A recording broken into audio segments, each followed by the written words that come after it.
Number of moles, number of moles. अगर particle दे रखे हैं तो नंबर ऑफ मोल हम किस तरीके से डिटरमाइन कर रहे थे। गिवन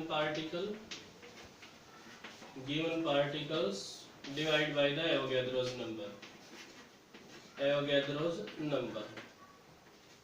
नंबर ऑफ मोल्स अगर गिवन पार्टिकल है, calculate the number of moles in 3.011 into 10 power 23 particles of calcium. तो हम किस तरीके से नंबर ऑफ मोल्स को डिटरमाइन कर सकते हैं। तो हम इसमें नोट करेंगे गिवन पार्टिकल्स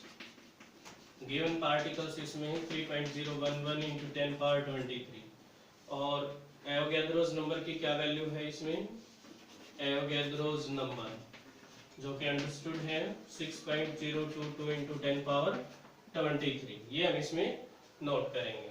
सो यहाँ पे हम नोट करेंगे नंबर ऑफ मोल्स, फार्मूला इसमें नोट करेंगे given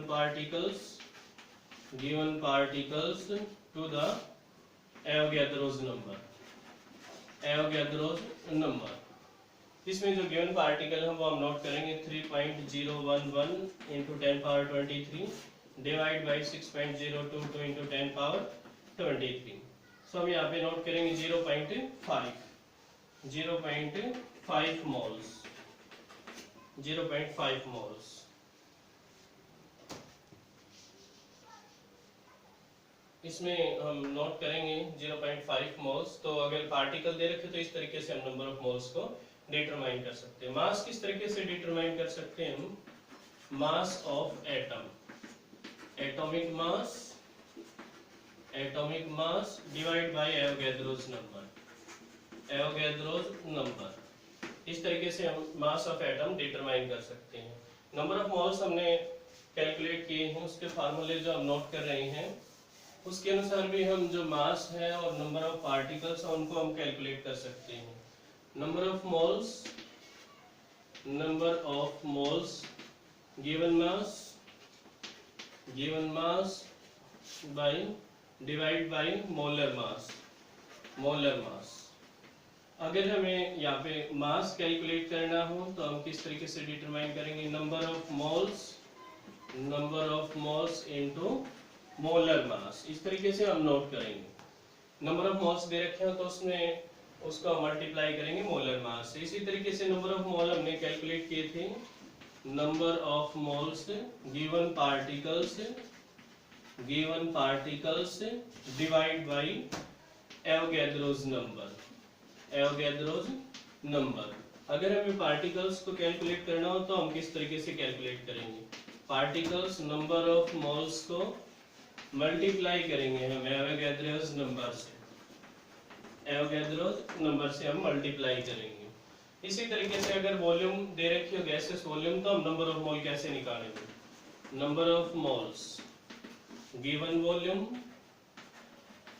volume divide by volume at STP. इस तरीके से 22.4 लीटर नोट करेंगे, ये वॉल्यूम जो सभी में नोट की जाएगी 22.4 लीटर।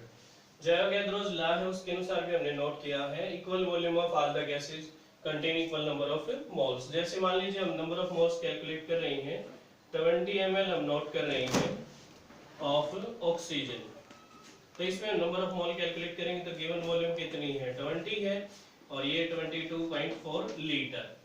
अगर मान लीजिए यहाँ पे O2 की बजाय N2 होता तो भी हम यही नोट करते 20/22.4 लीटर।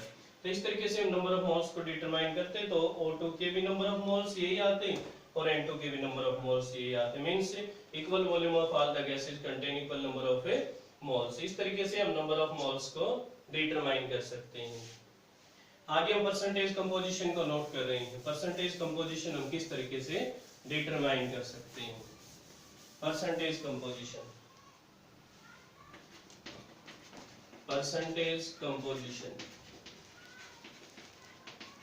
कंपोजिशन किसी भी जो एटम है उसके परसेंटेज को हम निकाल सकते हैं किसी मॉलिक्यूल में। परसेंटेज कंपोजिशन हम कैसे निकालेंगे, जो भी मास होगा mass of atom to the mass of molecule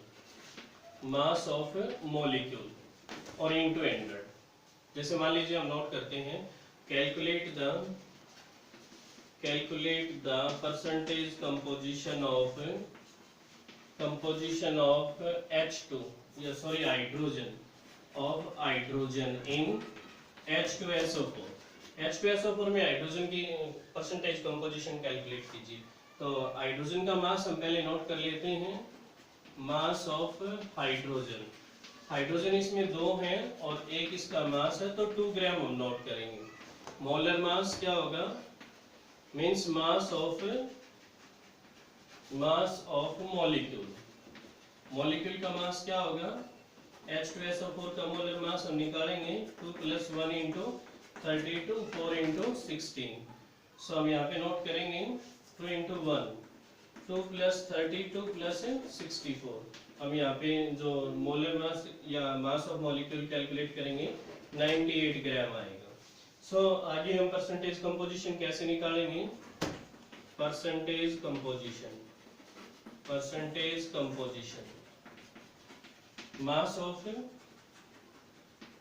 of atom divide by mass of molecule into 100। Mass of atom इसमें कितना है, 2 ग्राम है, 98 है और 100 है। इस तरीके से हम परसेंटेज कंपोजिशन को डिटरमाइन कर सकते हैं। इसी तरीके से डिफरेंट एटम्स की, जैसे मान लीजिए सल्फर की कंपोजिशन हमें यहाँ पे निकालनी होती, तो 32 ग्राम इसका मास है, डिवाइड बाय 98 और इनटू 100। ऑक्सीजन की निकालनी होती तो हम यहाँ पे 4 है ये, 64 बाय 98 और इनटू 100। इस तरीके से हम परसेंटेज कंपोजिशन को डिटरमाइन कर सकते हैं।